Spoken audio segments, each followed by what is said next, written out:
A capoeira, muito além de uma luta ou dança, é uma expressão cultural afro-brasileira que carrega em seus movimentos e ritmos uma profunda conexão com a história e a resistência dos povos africanos escravizados no Brasil. Praticada inicialmente como uma forma de resistência e sobrevivência, a capoeira foi, durante séculos, reprimida e criminalizada, vista pelas autoridades coloniais e republicanas como uma prática subversiva. Inicialmente a capoeira ela foi criada pelos negros, que era escravizado aqui no Brasil. Então eles precisavam criar uma maneira de resistir, alguns fugiam da senzala, formavam quilombo, e na hora de serem capturados eles acabavam resistindo. Tem alguns relatos que falam que a capoeira é uma luta disfarçada de dança, porque através da ginga ele disfarçava alguns movimentos que ele ia fazer. E aí disfarçava. Quando eles perceberam que estava tendo essa resistência, na hora de serem capturados, os negros forageiros de ser capturados, eles proibiram a capoeira de ser praticada dentro da senzala. Nada dura para sempre. Na vida, tudo passa na dura. A chegada da capoeira à nordestina, na Bahia, em 1989, pelo mestre José Ramos de Oliveira, conhecido na capoeira como Mestre Calango, representa um marco importante na sua disseminação. No início de fevereiro de 1981, eu morava ali no Parque P, em São Paulo, e o meu trajeto era ali passar pelo Parque Arariba, que trabalhava lá no Interlagos, Passando lá, eu vi um barulho de birimbau. Eu já ouvia falar de capoeira, mas não sabia como que era o procedimento. E eu ouvi aquele barulho, aquela roda, aquele batuque que estremeceu dentro de mim. Eu falei, vou entrar. E subi a escadaria, cheguei lá, era no sobrado. Cheguei lá, a roda estava comendo, era um sábado. E o mestre de lá era o mestre Tena. E ali eu fiquei assistindo aquele jogo ali, e aquele já começou a fazer, entrando, fazendo parte de mim. Aí,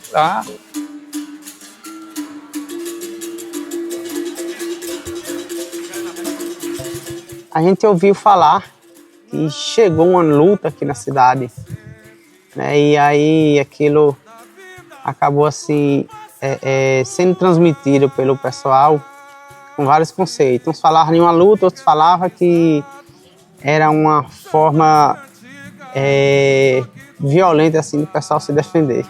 E aí naquele momento que eu cheguei ali, eu percebi que era algo bem mais agradável do que o que a população assim falava da capoeira, Aquela mistura de dança, música, toda a parte exercício físico que tinha. Eu quero saber qual é meu valor. A capoeira, em particular, era vista como uma ameaça devido à sua origem nas áreas de mata baixa chamadas capoeira, onde os escravizados se reuniam para se organizar e resistir. Naquela época lá, nordestina tinha acabado de ser nordestina, que era cajueiro. Então, os comandantes daqui tinham uma mente muito atrasada. Daí, o delegado, que era o João Bananeira na época, ele me procurou e disse assim que não era bom, porque eu estava trazendo violência para a juventude da cidade e que os jovens, depois que aprendessem, ia dar trabalho para a polícia. Quem dera tantar, quem dera É uma coisa desconhecida que para muitos viam com outro olhar, Até porque a capoeira mistura essa cultura folclórica do candomblé, do axé, do ritmo, da ginga, da mania, da malícia. E as pessoas não tinham esse conhecimento, então não sabia fazer essa diferença, essa separação.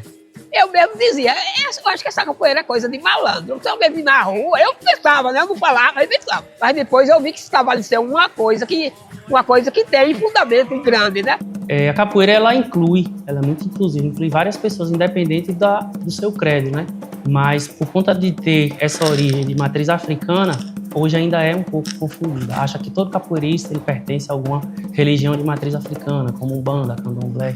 Existem vários capoeiristas, sim, que seguem essa vertente. Mas existe uma confusão aí, segundo os relatos que a gente vê, que o capoeirista ele foi jogado na rua, né? Ele precisava arrumar um meio de se alimentar. Então, existia a repressão também nos terreiros do candomblé, naquele período. E aí o pessoal do terreiro contratava o capoeirista para fazer a segurança no terreiro, e aí, em troca, ele pegava o alimento, né? Então tinha essa troca, por isso que o pessoal ainda mistura um pouco isso. No aceitei, tem capoeira, tem todo dia. Durante o período colonial e no início da República, a capoeira, assim como outras manifestações culturais de origem africana, como o samba e as religiões de matriz africana, incluindo o candomblé, enfrentou grande perseguição. Essas expressões culturais eram frequentemente associadas a comportamentos marginalizados e à criminalidade, sendo alvo de repressão. Falaram de fechar a academia. Falei, se eles vierem proibir, eu vou em Salvador, vou procurar a Secretaria de Esporte de Salvador, vou mostrar o meu certificado que eu sou formado, né? E eu vou ter um apoio da Secretaria de Esporte para que eu possa continuar aqui. Daí, na época, eu fui na Rádio Cinzal, que ficava em Coité, e divulguei esse trabalho, né? O nome da academia, divulguei. E todo dia, meio-dia, na hora do meio-dia, passava aquele comercial da academia aqui nordestina. Foi um negócio muito legal, né? Paguei um mês lá para a rádio ficou. E daí, em pouco tempo, depois que passou essa questão aí de perseguição das autoridades, aí a academia foi de vento a popa, né? Abri outra no Jacu. Eu tive o privilégio de conhecer o Caixa Forte. O Caixa Forte e o Boy, eles foram os meus 2 melhores alunos. Estava estudando no ginásio. E aí, quando eu saí do colégio, à tardezinha, só vi um pessoal rodeando, entrando num bequinho e rodeando pro fundo de um depósito. Aí eu fiquei curioso e entrei para ver o que era. Quando eu cheguei lá, tinha uma roda de capoeira, dentro de um depósito bem apertadinho. Os alunos treinando, a radiolinha tocando ali as músicas do Pastinha, do mestre Pastinha, que é um veterano, né, um finado, ele já morreu, jogava muito Angola. E o meu mestre dando aula. Aí eu doidei. Primeira vista, me apaixonei pela capoeira. E ele olhou assim pra mim e disse, já sei que seu apelido, seu nome de guerra, qual é que vai ser? Vai ser Caixa Forte. Ah, quando ele falou Caixa Forte, a galera ficou tudo. E aí foi assim, eu fiquei como Caixa Forte, muito destacado na academia, me desenvolvi bastante. Já bem depois, meu irmão ele já praticava o Caixa Forte, ele já praticava há algum tempo. E eu vi ele fazendo alguns treinamentos, né? Mas eu era criança, por questão financeira também, eu não podia entrar. Eu ficava assistindo e depois eu ia praticar só, né? Rapaz, eu gosto desse negócio, né? E aí, assim, o que eu via de luta, eu praticava, eu sempre via aquele movimento. A gente não tinha acesso à internet na época, não tinha televisão, então a nossa opção era ver alguém fazendo algum movimento e você diz, eu vou focar isso e vou fazer igual. E, assim, eu sei que depois o meu irmão, ele se formou e eu sou muito grato a ele, ele me deu essa oportunidade, né? Eu comecei a treinar com ele, me dediquei bastante, e aí foi pouco tempo eu estava lutando igual a ele, né? Que já era professor há muito tempo. Eu vivia capoeira. Sabe, treinava capoeira na academia, treinava em casa e treinava em qualquer lugar que eu estava. Minha vida é capoeira, menos na rua, levantando a perna com um e com o outro. Mas onde eu estava sozinho, era chutando pau, era dando soco em parede, em cupim, em bananeira, dando salto mortal. Em todo lugar que eu estava, quando eu ia para a roça, eu achava graça de eu mesmo. Foi tanto que chegou uma época que ele resolveu ir para São Paulo, resolveu umas coisas lá e já olhou para mim e disse, eu quero que você assuma a academia enquanto eu volto. Teve aluno que tinha vontade de treinar, não tinha condições, né? Os pais não tinham condições de ir lá. Nem tanto, aquele garoto estava ali na porta da academia todo dia, de aula, né? E quando a gente saía dali, ele subia nos montes de areia, ficava dando mortal, aquela coisa. Eu via aquele interesse do moleque, né? Aí eu chamei ele e falei assim, a partir de hoje você vai ganhar uma bolsa de estudo, você vai praticar aí de graça. A introdução da capoeira em Nordestina não só trouxe um novo elemento cultural para a cidade, mas também refletiu uma era de transformação na região. A nossa sala de aula era aqui, onde tem um colégio, hoje é a base do GCM, que chamava-se Colégio Dr. Reinaldo Vicentes de Salles, se não me engano. Então a nossa academia era aqui. E A gente saía para fazer apresentações, né, povoados, fazendas do município, outras vezes fora do município também. E às vezes no dia da feira livre a gente fazia rodas de capoeira também. Nesse próprio paralelepípedo, assim, não era nem asfalto, era no paralelepípedo mesmo, né? A gente não jogava de tênis, então era descalço mesmo, a gente já tinha os pés assim, a sola dos pés calejada. A capoeira me ajudou muito. A capoeira, ela é, além de ser arte, cultura, filosofia de vida, ela ensina muita coisa, o respeito, o carinho, o amor.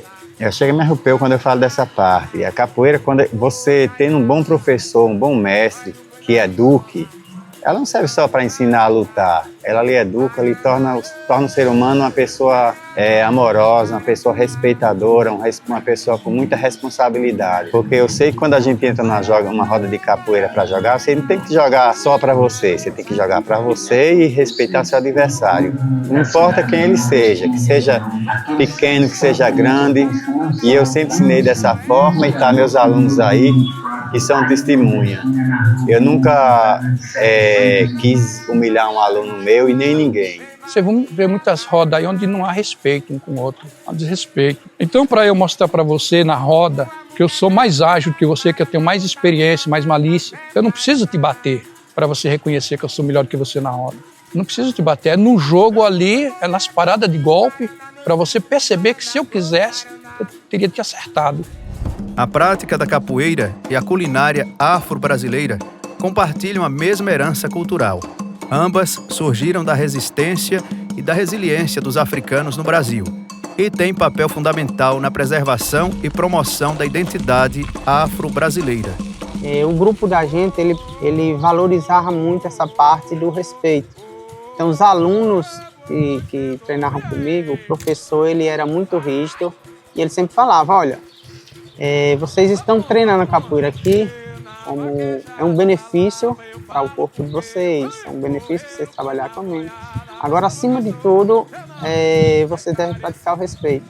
A capoeira, então, transcende a simples atividade física. Ela é um elo com o passado, uma celebração da cultura afro-brasileira e um exercício de resiliência e identidade. Praticar a capoeira, acima de tudo, é lutar pelo desenvolvimento do seu corpo, do seu físico, libertar a sua mente. Não é à toa que a gente sabe que cada toque de berimbau representa alguma coisa. Cada música da capoeira representa alguma coisa. Na música da capoeira não é tirado assim, ela tem a sua história. Os capoeiristas, eles cantam a música lembrando a sua história. A capoeira foi moldada e enriquecida por vários mestres ao longo da sua história. Mestres como o mestre Bimba, que criou a capoeira regional, o mestre Pastinha, conhecido por preservar a capoeira Angola, são figuras centrais nesse processo.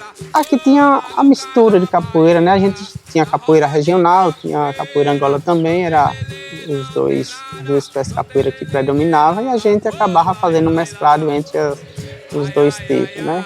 Movimento, às vezes tinha aulas específicas onde a gente praticava mais, por exemplo, a Angola, né? No toque do berimbau também a gente já sabia qual era o tipo de capoeira que a gente deveria jogar, mas aquela capoeira mais, vamos dizer assim, maliciosa, a capoeira mais baixa no chão. A ginga, com seu balanço característico, é uma essência da capoeira, conferindo um aspecto de dança, mas sempre pronta para se transformar em ataque ou defesa.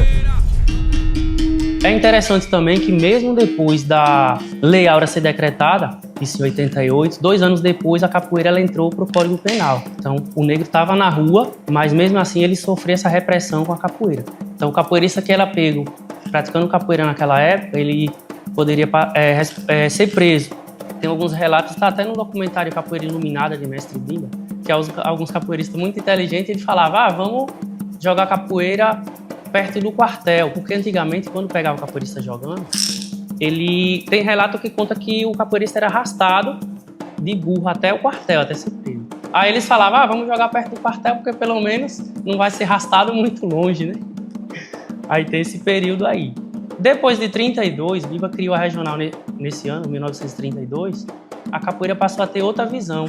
E aí veio sair do Código Penal nesse período aí, nos anos 30. Eu venho do quilombo de Caldeirão do Sangue, migrei para Salina, foi onde me casei e construí minha família lá, a gente não se ouviu relatos de capoeira, né, criado por algum mestre. Mas, né, depois que surgiu a capoeira Filhos das Senzalas, que eram praticadas aqui em Nordestina pelo Caixa Forte, então começou a rolar alguns boatos que pessoas de lá da comunidade de Lagoa da Cruz faziam aula com Caixa Forte. Muitos deles foram alunos do mestre Calango.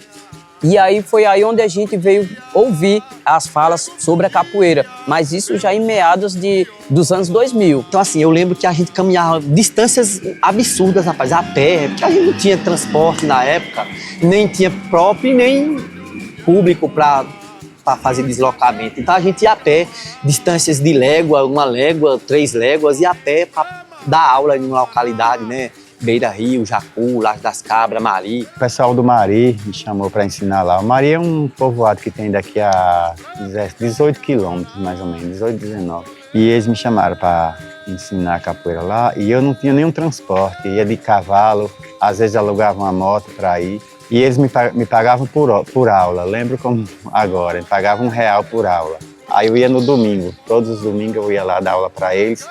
Aí tinha na faixa de 40, 50 alunos, eu pegava 40, 50 reais e trazia no domingo. Começou uma transição da capoeira em Queimadas, né? Para a comunidade de Quiba, que a gente treinava lá. Nossa primeira ida para Queimadas foi de bicicleta, aquela Monarch pesada. Eu ia levando meu colega na garupa até metade do caminho. 42 quilômetros para Queimada. Nós saía daqui 5 horas, chegava lá 6 horas, já em cima nós gastávamos 1 hora de relógio. Do tempo que nós já tinha resistência na rodada de bicicleta, que no tempo de criança não tinha mais potência.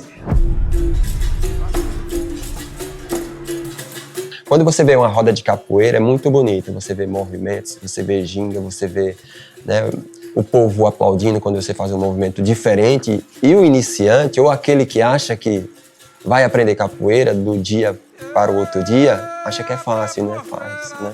Existe toda uma dedicação, uma trajetória para que você possa fazer um movimento, para que você possa fazer um golpe, aplicar um golpe. E muitos entravam e acabavam desistindo. Em 1937, durante o governo de Getúlio Vargas, a capoeira começou a ter seus aspectos mais públicos reconhecidos, mas ainda era vista com reservas.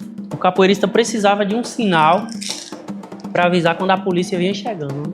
Por isso o capoeirista ele criou o toque de cavalaria. A polícia vinha de cavalo, então o capoeirista estava lá jogando, ele precisava estar atento. Quando o toque do berimbau mudava, era um aviso que a polícia vinha chegando. Esse berimbau, muitas vezes, ele era usado como arma também pelo capoeirista. Alguns relatos contam que ele quebrava o berimbau no meio, então essa lasca ele usava para se defender, acabava cometendo alguma agressão também contra a polícia. Então a capoeira, por conta de alguns relatos desse, acabava tendo uma visão negativa. Essa parte aqui do berimbau que a gente usa para colocar o aço, né? Ela antigamente era feita com uma lança. Você já viu a ponta de uma estaca, né? Então era fino, porque além de colocar o aço do berimbau aqui, ele poderia usar para agressão também, se fosse o caso, né? Para se defender. A gente usa a biriba, usa muito ela. Só que aqui na região da gente, não tem muito acesso a ela, a biriba. E a gente usa algumas madeiras que tem na região, como por exemplo o pereira, o calumbi branco. Quando eu iniciei a capoeira, eu usava muito uma madeira que chama de açoita cavalo. Só que aí com o tempo eu percebi que ela ficava muito arqueada e o berimbau ele perdia o som rápido. Então é essa madeira que a gente usa. Aqui a gente usa cabaça ou coité. A cabaça geralmente ela é uma planta rasteira, né? Cabaceira, quer dizer. Ela parece um pé de abóbora. Você vai perceber que ela tem uma diferença, que a flor dela é branca. Aí ela dá esse fruto e a gente espera secar a serra e faz essa parte do berimbau. Já o coité é uma árvore, como se fosse um pé de abacate, aí ele dá essa fruta pendurada. Vou lá pra beira do mar, eu vou. Embora a capoeira tenha sido historicamente dominada por homens, algumas mulheres também se destacaram, desafiando barreiras de gênero e trazendo visibilidade à contribuição feminina. eu comecei a praticar capoeira com o TT, Rodson, daqui da Rua do Prédio. Ele é conhecido no mundo da capoeira como o professor Caixa Forte. Foi ele meu primeiro professor, quem me ensinou os primeiros passos da ginga e as primeiras movimentações básicas da capoeira. Foi com ele que eu conquistei a minha primeira graduação. A capoeira é patrimônio cultural e imaterial da humanidade. No início, quando eu comecei a capoeira, lá pelo ano de 2000, eu tinha 20 anos e eu sofri muito preconceito por pessoas muito próximas a mim. Aí falava, ah, não, capoeira é coisa de nego macho, tu fica aí botando as pernas pra cima, menino. Que coisa é essa? Quem já viu? Mas acredito em vocês, isso não me reprimiu, não me deprimiu. Eu continuei com a capoeira. Toda vez que tinha capoeira aqui em Nordestina, eu estava praticando. No ano de 2023, eu consegui a primeira mulher formada capoeirista em Nordestina. Muita alegria com isso. Nesse mesmo dia, eu fiz a apresentação de uma peça teatral com crianças da capoeira, retratando a puxada de rede. A puxada de rede é uma atividade comum no litoral do Brasil, praticada pelos negros que foram escravizados, que foram livres e que não acharam oportunidade no mercado de trabalho, então eles começaram a sua vida com a pescaria e daí ficou essa beleza da puxada de rede, que é uma peça teatral hoje, representando a dificuldade do negro. A prática constante desses movimentos não só melhora a saúde física, mas também promove a concentração, a disciplina e uma profunda conexão com as raízes culturais de seus praticantes. Eu defendo muito o esporte para a criança, ainda mais porque hoje é a facilidade da tecnologia. As crianças estão do celular para o sofá, para a TV, para a escola. Pronto, só isso. Aí eu desenvolvo uma aula de funcional infantil, justamente para quebrar essa rotina dessas crianças, para trabalhar a atenção, a agilidade, coisas simples. Hoje, com o trabalho que eu venho desenvolvendo com um colega meu, colega de trabalho, Israel, profissional também da área da educação física, tem pouco tempo que a gente começou e a gente já nota a mudança no comportamento das crianças, na atenção, coordenação motora, tudo. Diante do diagnóstico do meu filho, que é um TEA de suporte leve, foi uma das orientações do neurologista que eu procurasse interação social nele, porque é um dos prejuízos maiores nos autistas, né, a interação social.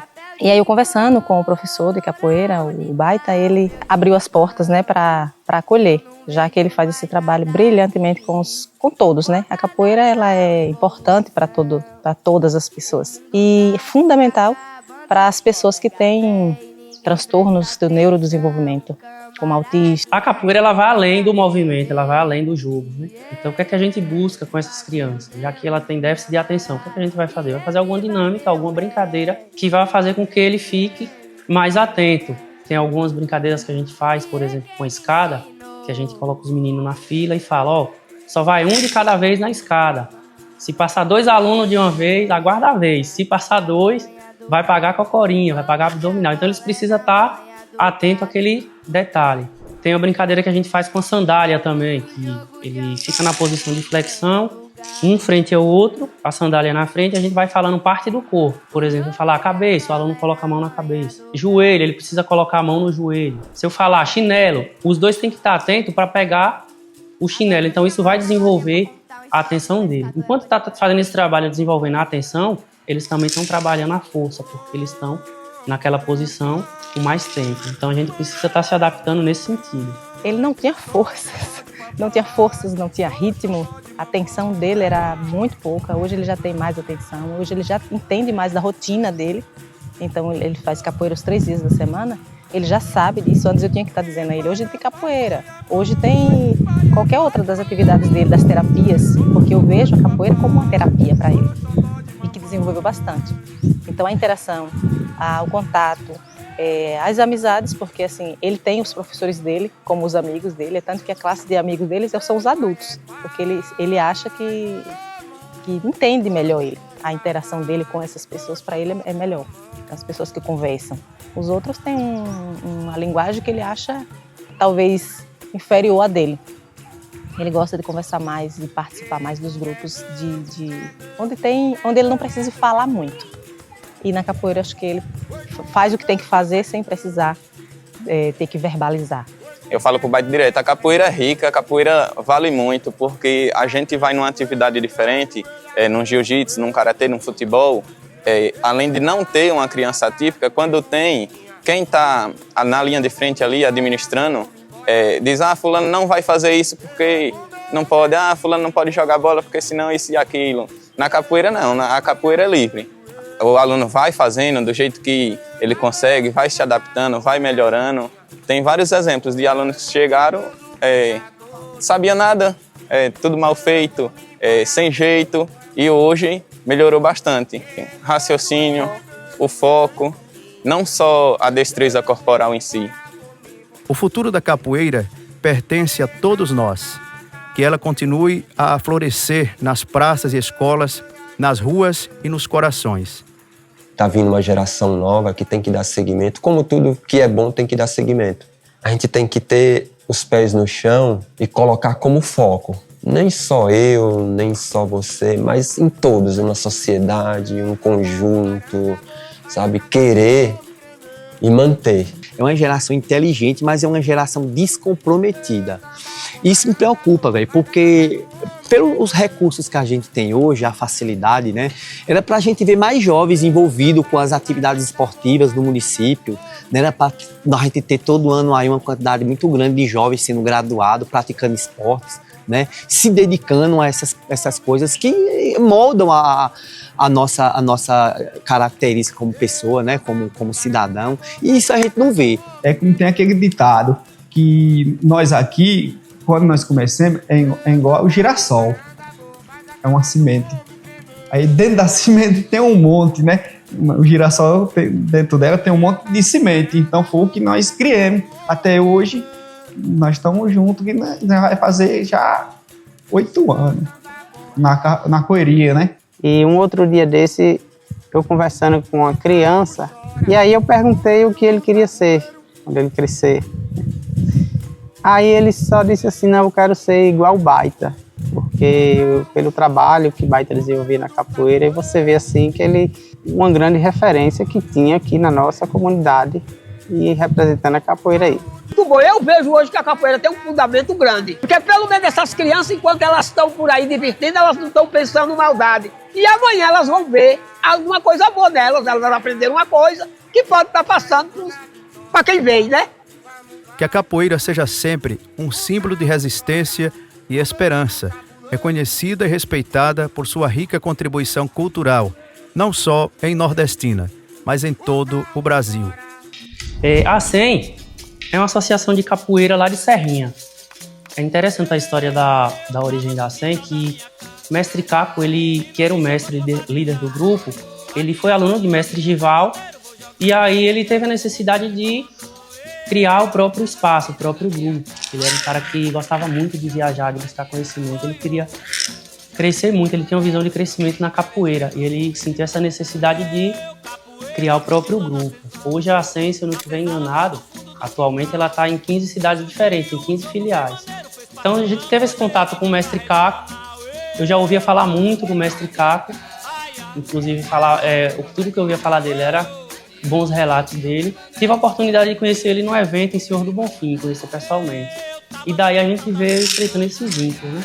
Já tinha conhecimento também com alguns dos meninos da SEM, que era Guinho, Pitbull, Ticinho, Tiquinho.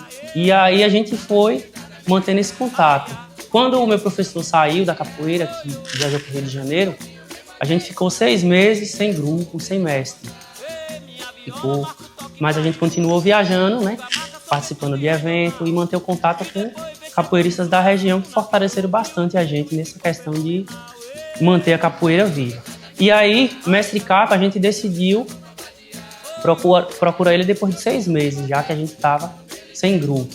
Não foi porque a gente quis ficar esse período sem mestre. Na verdade, a gente fazia reunião direto com os alunos mais velhos, que na época era Soliene, Davinho, está em São Paulo hoje. Adevaldo, Sineone, Nego. E a gente fazia reunião direto para tomar uma decisão assertiva. E a gente decidiu procurar o mestre Caco para conversar e se aliar com a família Sen.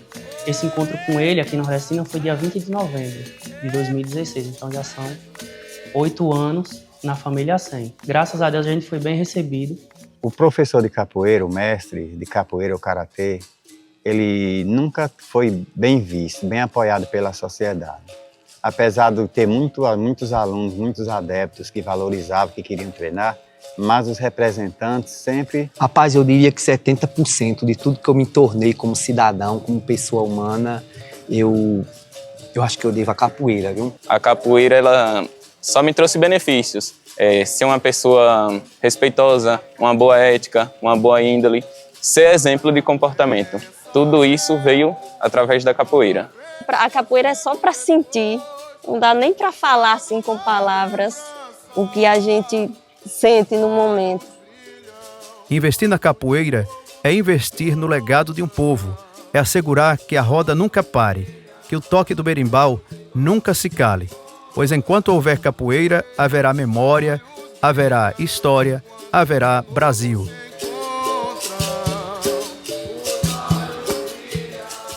Por mais que eles tirem a nossa liberdade, por mais que eles tirem o nosso nome, por mais que eles tirem tudo de nós, eles jamais vão poder tirar quem nós realmente somos. Foi uma vez o marechal mandou proibir um jogo que o pessoal fez pra resistir. Foi a tão vil escravidão que já existia, mas não adiantou nada. A capoeira tá aí, vocês vão dizer isso. Mas não adiantou nada, a capoeira tá aí. Oi, mas não adiantou nada, a capoeira